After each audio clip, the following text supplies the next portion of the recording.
El libro se llama Un año y 3 meses porque a Almudena le detectaron la enfermedad un 20 de septiembre y murió el 27 de abril.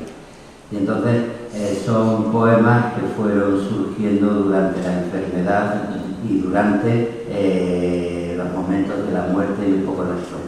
Aunque claro, son poemas que después se han corregido mucho, intentando que en el libro no haya el desahogo de un dolor personal, sino algo con lo que se compromete siempre la poesía, que es pasar de lo más concreto y lo más anecdótico a una meditación sobre las cosas profundas que definen al ser humano. ¿Cómo se gestiona? Yo creo que los poetas, cuando queremos huir del desahogo fácil, tenemos como mejor compañía el diálogo con la historia de la literatura. Porque la historia de la literatura, la historia de la poesía, va acumulando las experiencias del ser humano, lo que pasa de voz en voz, de generación en generación. Y yo al ir corrigiendo, componiendo los poemas que había ido antes haciendo, pues me di cuenta que de pronto había diálogo con mi memoria de la literatura, desde el arcipreste de Ita, cuando se enfrenta a la muerte de Tutankamón, o Jorge Manrique, cuando convierte al mar en la metáfora de la muerte, hasta pasar por Góngora, por Quevedo, por Rosalía de Castro, y llegar a poemas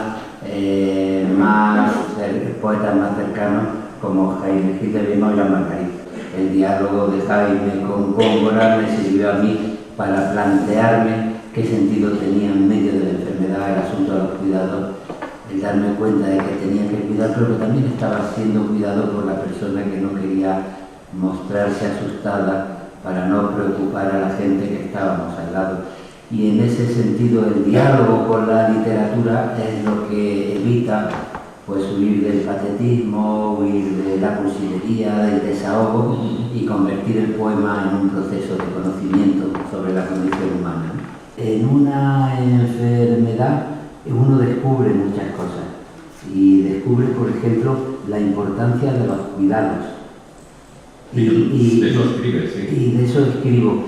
Y la importancia de los cuidados significa que cuando estás metido en un proceso donde está la esperanza, o está el miedo, o está el malestar o una posible depresión, fíjate, tanto la enferma como el que está cuidando de pronto aprenden a tener secretos, porque si tú lo estás pasando mal, no se lo quieres contar al otro para no contagiar el malestar. Y hay conversaciones con sinceridad, pero a veces empiezas a tener secretos. Esos poemas que yo empecé a esbozar se convirtieron en parte del secreto porque ni me iba a mentir a mí mismo ni quería preocupar a Almudena. Lo mismo que ella, pues se callaba también los malos momentos y era más optimista de lo que en realidad era, para no conmovernos a sus hijos y a nuestros hijos, ¿no? y a mí. 1 año y 3 meses. Como las narraciones de la lluvia, los cuadernos de bitácora, tuvo la enfermedad sus argumentos. No me quejo de nada. Hoy sostengo el optimismo amargo con el que respondimos septiembre 2020, cuando las citas médicas y el mar de los análisis se mezclaron de un día para otro con las arenas de la vida. Nunca me quejaré de la disciplinada manera que tuviste de contar nuestros pasos para ver la ciudad con otros ojos, la resistencia física y mental que exigía la quimio.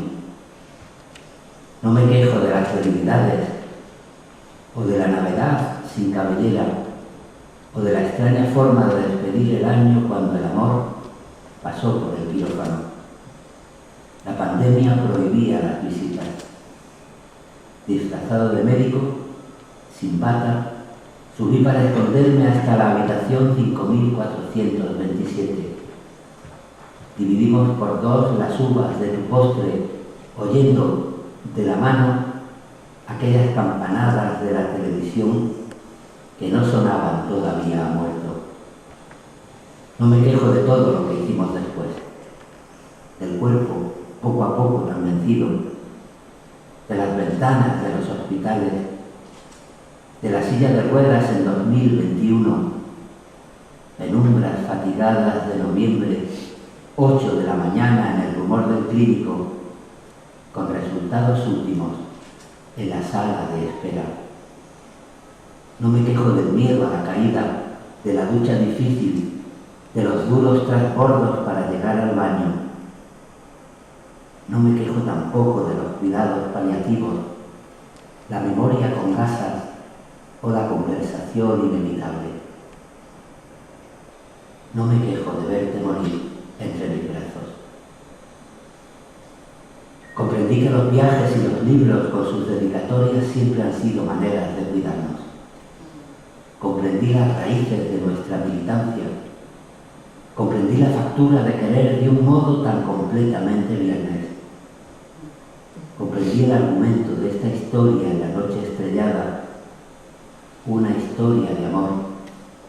Este año y 3 meses, estos días finales, que ya son, ahora,